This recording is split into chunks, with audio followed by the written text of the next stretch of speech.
Assalamualaikum wabarakatuh. Selamat sore, salam sejahtera bagi kita semua. Semoga sahabat-sahabat semua selalu diberi rezekinya oleh Allah Subhanahu wa taala. Amin amin ya rabbal alamin.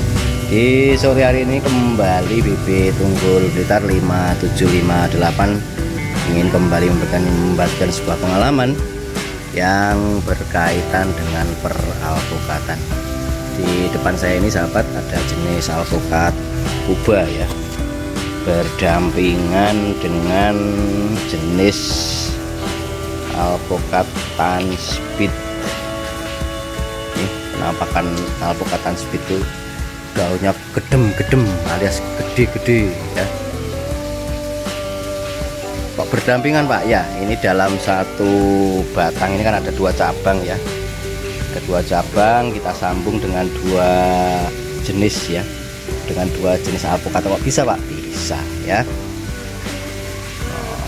Kondisinya saat ini dalam kondisi yang berbunga berbuah ya. Kuba Tanspeed. Juga di sampingnya ini ada jenis aligator ya. Ini sudah untuk kesekian kalinya ini berbuah, sudah panen. Jadi ini hanya pemanfaatan lahan sisa di belakang garasi ya.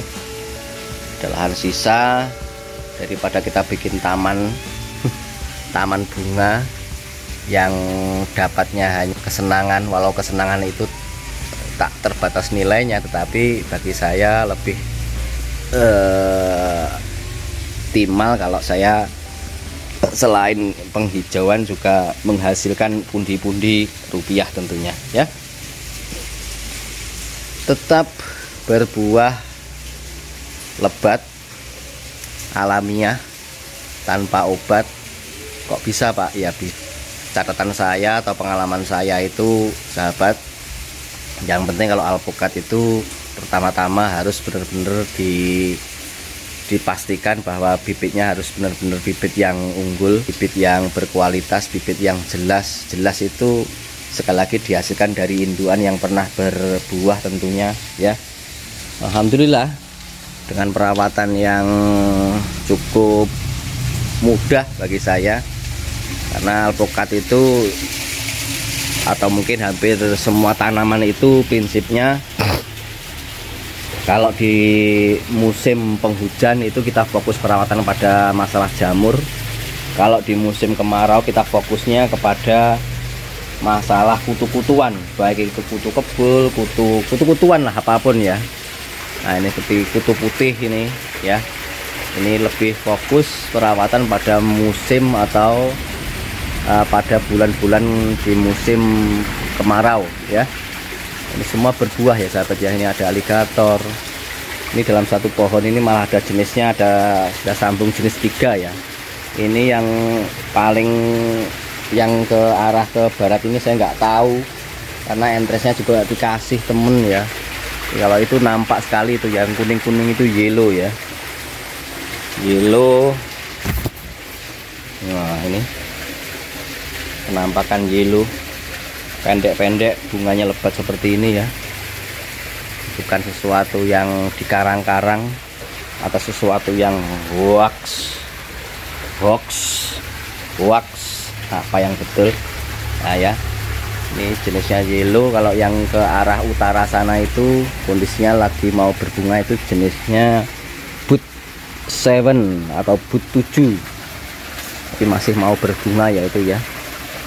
Nah, ini sama kondisinya ini, dan ini buahnya sekali lagi berbuah alami tanpa kimiawi tentunya.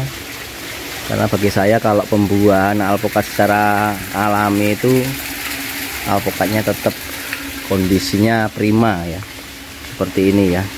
Baru ya setelah nanti muncul bunga-bunga seperti ini, kita bisa tambahkan kotoran kambing tentunya yang sudah difermentasi ya. Itu penting. Kenapa? Karena dengan difermentasi itu menjaga daripada patogen atau jamur itu yang bisa menyerang akar.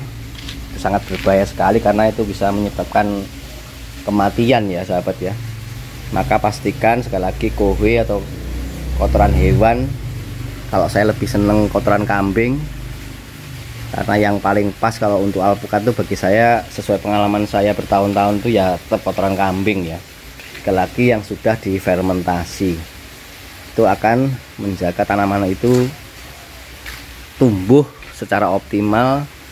Dan yang tidak kalah penting, ketika kotoran kambing itu difermentasi, maka mikroba, pengurai tanah, penggembur tanah itu akan berlipat-lipat jumlahnya ya. Jadi misalkan kalau tanpa fermentasi, misalkan mikroba itu 100, kalau difermentasi bisa ribuan, bahkan bisa jutaan. Nah itu loh, jadi bisa berlipat-lipat. Maka ketika difermentasi itu keuntungannya sangat banyak sekali ya sahabat ya. Selain melipat gandakan jumlah mikroba, juga meminimalisir ya yang namanya jamur pada kotoran hewan itu sendiri ya. Jadi ketika kita aplikasi di lahan, itu tanaman akan cenderung lebih bagus, lebih selamat lagi ya. Ini juga ada jenisnya alligator ini sahabat ya.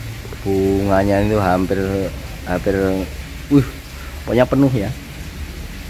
Penuh nih sampai di ujung-ujung atas itu. Oh, mantap ya. Jadi buah secara alami itu sangat memungkinkan, khususnya bagi tanaman alpukat. Sekali lagi catatan pentingnya adalah pastikan dari bibit yang bener-bener pembibitan yang jelas, yang berkualitas, yang unggul, dihasilkan dari induan-induan. Sekali lagi, entres atau batang atas yang dipakai sambung itu harus bener-bener sudah pernah berbuah minimal 2 kali. Kalau bicara standarisasi ya yang paling bagus itu minimal ya 5 kali ya. Dan alhamdulillah kalau di bibit unggul Blitar, bibit-bibitnya yang kita suplai ke semua sahabat-sahabat itu rata-rata sudah lebih dari 5 kali dalam hal berbuahnya, sehingga ketika dilahankan pun dengan sedikit perawatan hasilnya seperti yang sahabat lihat saat ini ya. Mungkin itu ya sahabat apa yang bisa saya bagi pada sore hari ini. Semoga ini menginspirasi, semoga ini bermanfaat, dan semoga sahabat-sahabat semua selalu dilimpahi rezekinya oleh Allah Subhanahu wa Ta'ala. Terus semangat untuk berbuat baik dan menebarkan kebaikan. Assalamualaikum warahmatullahi wabarakatuh. Mantap jiwa.